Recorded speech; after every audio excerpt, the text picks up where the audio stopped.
스카이스포츠에서 손흥민 선수가 리오넬 메시 다음으로 높은 기대 득점으로 세계 최고의 결정력을 갖췄다고 극찬했는데요.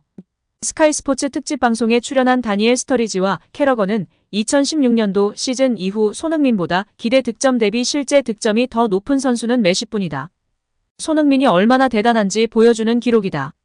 프리미어리그에서 인정받고 있지만 토트넘이 트로피를 들지 못해 손흥민이 받아야 할 주목을 받지 못하고 있는 것 같다. 이 기록은 메시, 케인, 음바페 등 세계 최고로 평가받는 선수들이 만들어내고 있는 기록이다. 라며 극찬했습니다. 실제 스카이스포츠가 공개한 순위표에서 기대 득점보다 더 많은 골을 넣은 순위 1위는 메시였고 2위가 손흥민, 3위가 케인, 4위가 음바페였습니다. 세계 최고의 선수들 반열에 들어가고 있음에도 상대적으로 덜 주목을 받는 이유가 토트넘 소속으로 트로피를 들지 못했다고 이유를 설명했는데요. 케인도 마찬가지인데 다른 대우를 받고 있으니 솔직히 말해 아시아인, 한국인이었기 때문이라고 밖에 설명할 수 없습니다. 케인, 음바페를 제친 골 결정력. 그 위에는 세계 최고 선수 메시밖에 없었습니다. 스카이스포츠가 그래도 제대로 손흥민의 위상을 조명해주면서 다시금 손흥민 선수의 위엄을 확인할 수 있어 좋은 것 같습니다. 그런데 역시 영국의 다른 방송사에서 분노 유발 소식을 전하며 팬들이 큰 충격과 분노에 휩싸이고 있습니다. 영국의 토크스포츠는 현존하는 잉글랜드 프리미어리그 스트라이커 순위 탑10을 선정해 발표했다. 1위는 누구나 쉽게 예상할 수 있는 인물이다. 괴물 엘링 홀란드이다. 홀란드는 올 시즌 13골을 폭발시키며 득점 단독 1위를 질주하고 있다. 2위는 10골을 기록 중인 리버풀의 모하메드 살라였다. 하지만 살라는 이 명단에서 빠졌다. 스트라이커가 아니라서다. 살라는 윙어다. 라고 전했습니다. 그럼 다음 3위로는 올 시즌 원톱으로 나서 8골을 터뜨린 손흥민이 그 다음 순위로 오는 것이 일반적인데요. 그런데 손흥민은 8위로 밀려났습니다. 왜 이런 황당한 순위가 나온 것일까요? 이 매체는 출전 시간 대비 골수로 순위를 매겼습니다. 이어 EPL에서 총 10골 이상을 넣은 공격수를 대상으로 선정했으며 윙어는 빠졌다고 설명했습니다. 그러면서 이 매체는 토트넘 스타보다 브라이튼 앤 호브 알비온의 재능이 앞선다고 평가했는데요. 토트넘 스타는 손흥민이고 브라이튼의 선수는 에반 퍼거슨입니다. 퍼거슨은 올 시즌 5골을 넣었습니다. 득점 랭킹은 12위입니다. 하지만 통산 출전 시간 대비 골수로 퍼거슨이 손흥민보다 앞선다는 의미로 참 터무니없는 보도를 하고 있습니다. 의미 없지만 다른 선수들의 순위를 살펴보면 10위는 맨체스터 시티의 훌리안 알바레즈, 이어 9위는 브렌트포드의 이반 토니, 브렌트포드에 이어 8위에 손흥민이 위치했습니다. 이 매체는 손흥민에 대해 손흥민은 윙어로 뛰었지만 올 시즌 해리 케인이 떠난 후 최전방 스트라이커를 소화하고 있다. 당초 히샬리송이 최전방으로 예상됐지만 엔제 포스테코글루 감독은 손흥민을 전면에 내세우는 대담한 전략을 썼다고 설명했습니다. 이어 손흥민은 2022년 살라와 함께 골든부트를 수상한 후 지난 시즌 컨디션이 떨어졌다. 하지만 올 시즌 최고의 상태로 돌아갈 것으로 보인다. 손흥민은 새로운 역할을 맡았음에도 활약을 펼쳤다. 이것이 더욱 인상적이다고 평가했습니다. 1위는 앞서 말씀드린 대로 홀란드였는데요. 그는 압도적 기록을 가졌습니다.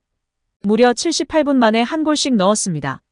근데 여러분들도 많이들 아시는 것처럼 프리미어리그 공식 사무국에서 발표했던 빅찬 스미스 1위가 압도적으로 많았던 홀란드가 1위였는데요.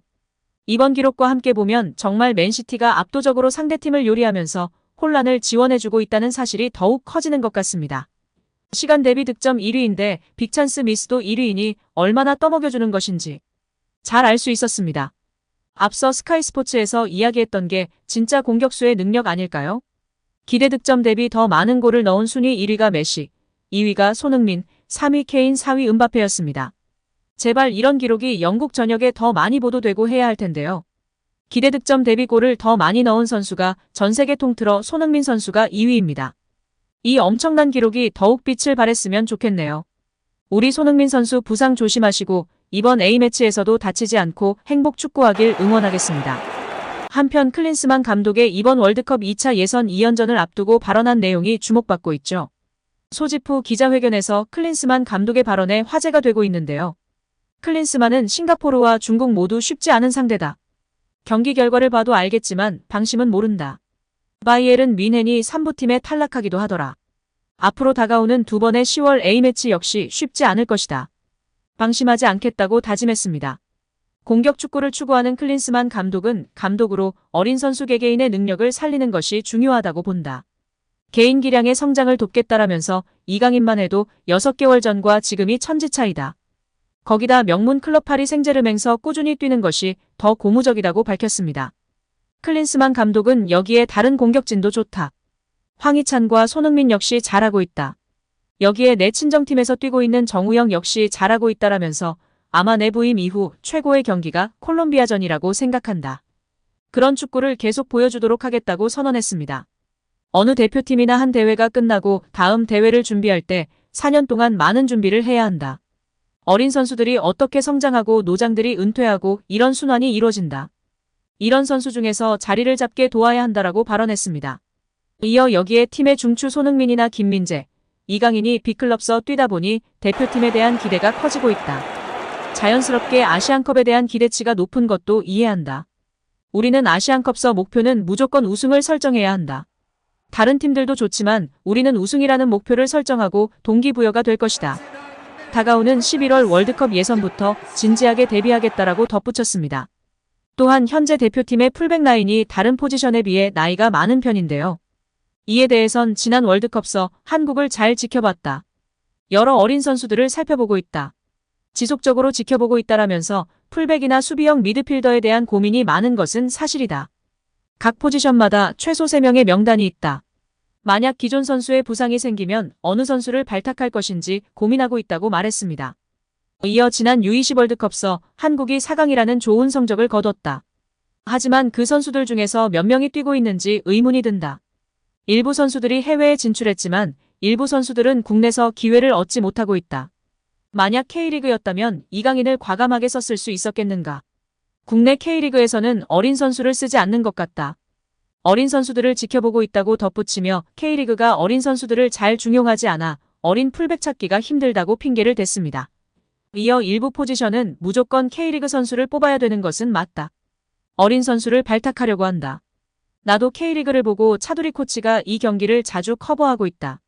선수들을 디테일하게 지켜보려고 노력하고 있다라면서 해외의 거점 센터는 내 아이디어지만 선수들을 위한 행정이나 의료 지원을 위한 부서가 있으면 도움이 될 것이라고 본다. 아시안컵이 메인이기 때문에 끝나고 나서 진지하게 이야기해보겠다고 말했습니다. 이어 클린스만 감독은 전술적 색채에 관해서도 발언했는데요. 나는 어느 분야에서나 흐름을 따라 붙어서 체크하는 것이 중요하다고 생각한다. 피파 기술위원으로 일하면서 많은 지도자들을 보고 배웠다. 축구의 전술은 아무래도 챔피언스리그에서 많이 나타난다. 특히 8강전부터 전술 대결을 보면서 많이 배울 수 있다. 나는 운이 좋게 그 감독들하고 친하기 때문에 더 많은 이야기를 나눌 수 있었다. 이런 트렌드나 흐름에 뒤지지 않고 배우고 공부할 수 있다고 발언했습니다. 이 부분은 참 기가 차고 웃음이 납니다. 100번 양보해서 클린스만은 선수에게 자유를 부여하며 선수 관리를 잘하는 감독이라 할 수 있는 전술적으로 뛰어난 감독이 아닌데요.